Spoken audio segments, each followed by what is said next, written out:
denunciar hipócritas.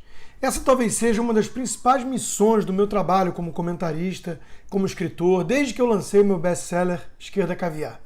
Eu posso compreender que nada na vida, muito menos na política, será totalmente transparente.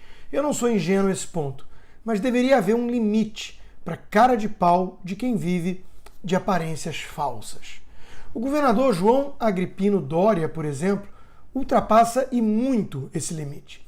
Basicamente, tudo nele remete a uma personagem artificialmente criada para fins eleitorais. O homem é uma farsa, em suma. Assumiu o figurino de bastião da ciência e ninguém aguenta viver 24 horas por dia com máscara. Aí ele é flagrado aqui em Miami sem o pedacinho de pano e foge pela tangente. Dessa vez, não há como colocar a culpa em reuniões entre o Natal e o Réveillon, né? Dória mantém as fases coloridas de restrições em São Paulo, impossibilitando trabalhadores de ganharem o seu pão diário, mas achou adequado ir para um hotel de luxo no Rio de Janeiro, se bronzear na piscina, sem máscara, claro. Vitamina D para ele, prisão para os outros. O governador alega que não causou aglomerações, fecha parcialmente o estado que administra, vai ao Rio pegar sol em hotel caríssimo e segue sendo, portanto, um hipócrita. E o problema de se criar uma personagem de olho apenas em eleição é que cedo ou tarde a máscara vem abaixo. Aliás, eis alguns sinônimos para máscara no dicionário: fachada, aparência, fingimento, falsidade, hipocrisia, disfarce, dissimulação. Dória é um político mascarado. E por falar em máscaras, Dória disse que ligou para a doutora Luana Araújo após a CPI e a convidou para o Comitê de Combate ao Covid de São Paulo. Então é assim que ele escolhe os seus especialistas, dizendo aquilo que ele quer ouvir e pronto? Não basta ter experiência, publicações relevantes, atendimento prático, nada disso é suficiente, é só lacrar que importa. Se fosse para formar uma dupla musical, Agripino e Leoa, tudo bem, ninguém tem nada com isso. Mas estamos falando aqui de saúde pública, de vidas. Basta chamar, como fez o próprio Agripino, milhares de médicos de terraplanistas e é contratada? Qual a real experiência dessa senhora que afastava a máscara o tempo inteiro no depoimento para ser flagrada com olhos fatais pelas câmeras de TV, ficou deslumbrada com a quantidade nova de seguidores? E olha o que ela dizia antes sobre máscaras. Sintomático, se você estiver tossindo e estiver espirrando, você pode usar máscara, como cirúrgica, que vai ser difícil de achar e está muito cara, então não tem necessidade.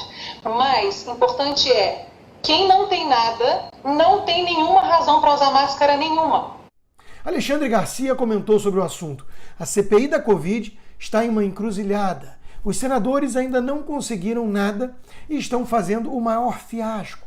Teve até parlamentar dizendo que uma das médicas que se revelou uma impostora era um feixe de luz. Guilherme Fiuza partiu para a ironia diante desse descalabro. Em sua coluna na Gazeta, ele apontou para a tremenda hipocrisia dos que demonizavam a Copa América, mas aplaudiam outros jogos que acontecem no país. É tudo politicagem barata, diz Fiuza. Renan Calheiros disse que a Copa América é o campeonato da morte. Alerta importante. Como já notou qualquer um que acompanha o noticiário nacional, hoje a principal referência científica no país é Renan Calheiros. Os brasileiros estavam perdidos em meio à pandemia até aparecer o oráculo das Alagoas para dar-lhes o norte, e o sul, e o leste e o oeste. O que ele porventura não saiba, o que é raríssimo, aquela médica cantora que fez um sensacional dueto com ele na CPI, explica em uma frase: isso é o bom da ciência moderna. Não tem muita conversa, é tudo pá, pum. E a gente ri para não chorar, né? Estamos vendo um show macabro de hipocrisia e canalice em plena pandemia, com oportunistas explorando a doença para os seus objetivos políticos. A turma doriana tem sido a mais oportunista nessa história toda. Os tucanos, em geral, são petistas envergonhados. Percival Pugina escreveu um texto afirmando que FHC é um petista enrustido e constata: FHC sempre viu Lula e o petismo como subprodutos do seu próprio projeto para o Brasil e para o continente.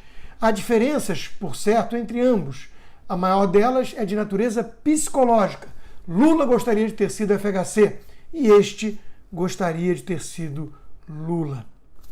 Por falar em Fernando Henrique Cardoso, a Gazeta do Povo publicou uma reportagem do Gabriel de Arruda Castro sobre a montanha de dinheiro que o bilionário especulador George Soros doa para entidades brasileiras, todas de esquerda, claro, e entre elas o Instituto FHC. A Fundação Open Society, comandada pelo bilionário Soros, distribuiu cerca de 32 milhões de dólares a organizações brasileiras entre 2016 e 2019. O valor equivale a aproximadamente 120 milhões de reais. O montante da Open Society aplicado no Brasil muito provavelmente é maior ainda, já que algumas das entidades internacionais financiadas pela Open Society atuam em diversos países ao mesmo tempo, inclusive no Brasil. E, além disso, a organização distribui recursos diretamente a pesquisadores individuais. Esse montante não foi incluído no cálculo feito pela reportagem. Eis uma lista de agraciados: Conectas, Sou da Paz, Igarapé, da Ilona Zabó e companhia. A legalização das drogas talvez seja o tema mais turbinado pela fortuna do bilionário. Aos idiotas ou dissimulados que debocham de quem fala em globalismo, eis aí a prova viva do fenômeno. A esquerda radical é muito organizada e conta com financiamento parrudo e centralizado. Tem método.